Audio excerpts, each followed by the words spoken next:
Law at Work is sponsored by Perrett van Niekerk Woodhouse Macholo, leading labour law specialists representing businesses throughout South and Southern Africa, as well as Case Law, the quick, fast and easy labour law search engine.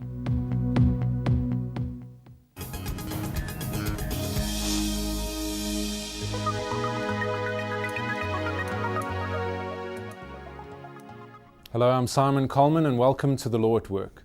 Temporary employment is widely used in South Africa by many employers. There are fears, however, that a lack of regulation is leading to the abuse of workers.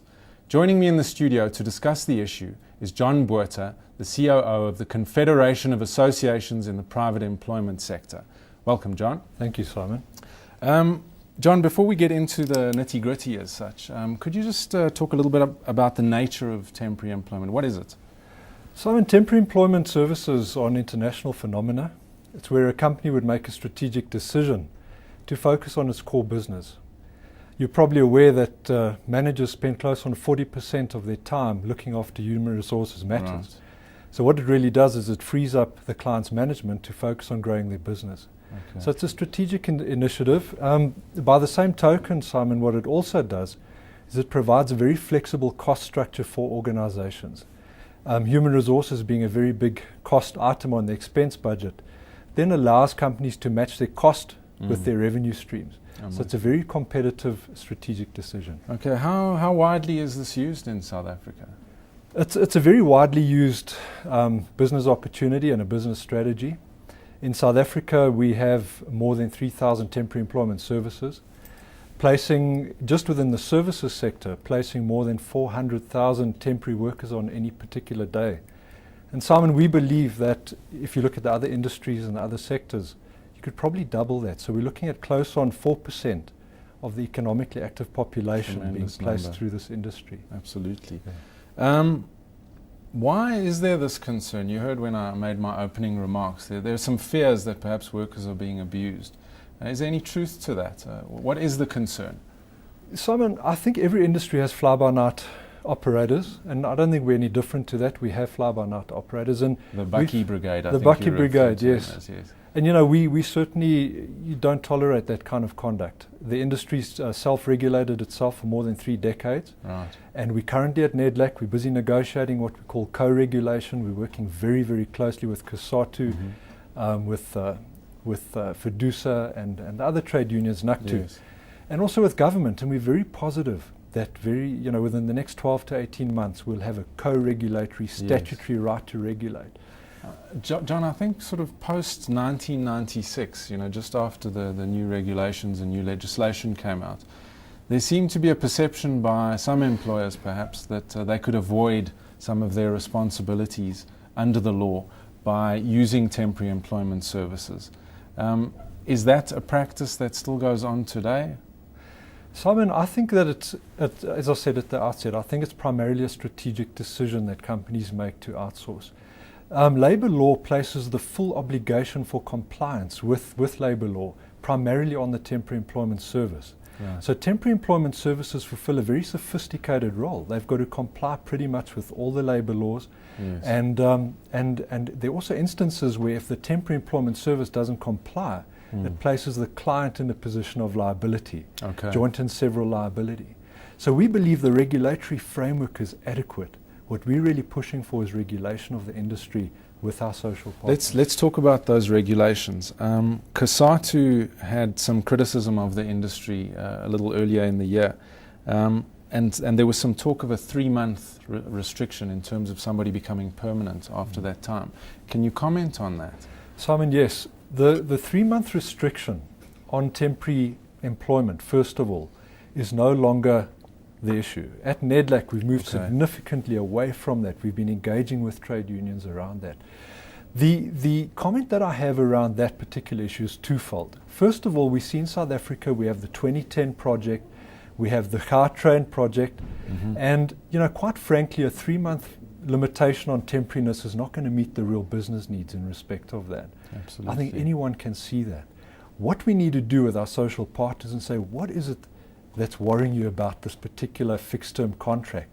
If a temporary worker is going to work for a few years, maybe 3 or 4 years, if they're concerned about the fact that that worker doesn't qualify for many benefits post that particular assignment, well, then we need to talk about that. If they're concerned about benefits during the assignment or any other issues, we need to discuss that. But the 3-month threshold is not going to be of use to anyone, quite frankly. I believe it will undermine employment growth simply because companies use the flexible, labour-intensive methods because that option's there. Absolutely. I think the misperception comes when some stakeholders believe that if temporary employment services were curtailed, that it will then translate those 400-odd thousand jobs into permanent positions, and that's not the case, Simon. On that, you think that those employers would simply say, well, then we're not going to engage in any of those activities rather than convert them all into permanent staff? Absolutely. I think those employers would look for other methodologies and other initiatives in order to drive their particular value proposition in their business. I certainly don't think it's going to result in permanent positions. The other thing, Simon, is that our industry acts as a catalyst and a channel for what we call outsiders to get into the labour market. You know, new graduates that are unemployed, aged people with a skills shortage wanting to come into the labour market. We act as a catalyst and a facilitator to introduce those people into the formal labour market. Right. And more than half of those 400,000 temporary workers are in fact outsiders. And if this industry were curtailed to any extent, then I think we'd have significant prejudice to they would job be excluded creation. From the economy. They'd be excluded basically from the economy, and we'd undermine SGISA and GIPSA and a whole lot of other wonderful initiatives. Absolutely. At bargaining council level, obviously there are a lot of bargaining councils in South Africa. There also seem to have been some moves to regulate the temporary employment industry. What do you have to say about that? Simon, we encourage regulation of temporary employment services. Yes. Bargaining councils and the primacy of collective bargaining in South Africa means that unions and employers can negotiate at that level. Yes. We just need to contextualize it, though. We haven't faced any significant curtailment of the industry in any other bargaining council other than, so to speak, the road freight industry, and even that we're busy engaging in the stakeholders. Was there an attempt in that industry to specifically exclude temporary employment? Yes, Simon. What happened there was that they made a decision to place a threshold on the number of temporary workers that companies could outsource. A quota of sorts. A quota of sorts. Okay. And we're currently taking senior council advice on that matter because there are a number of unintended consequences of that kind of engagement, and we as an industry were unfortunately not engaged in that process. So we're taking an approach to try and educate stakeholders about the significant contributions that this industry does make.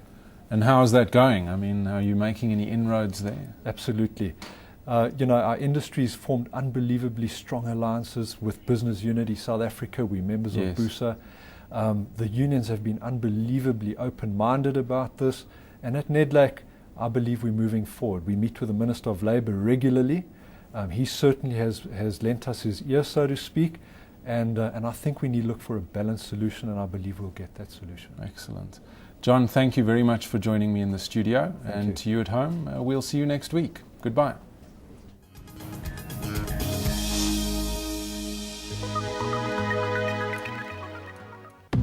Law at Work is sponsored by Perrett van Niekerk Woodhouse Macholo, leading labour law specialists representing businesses throughout South and Southern Africa, as well as Case Law, the quick, fast and easy labour law search engine.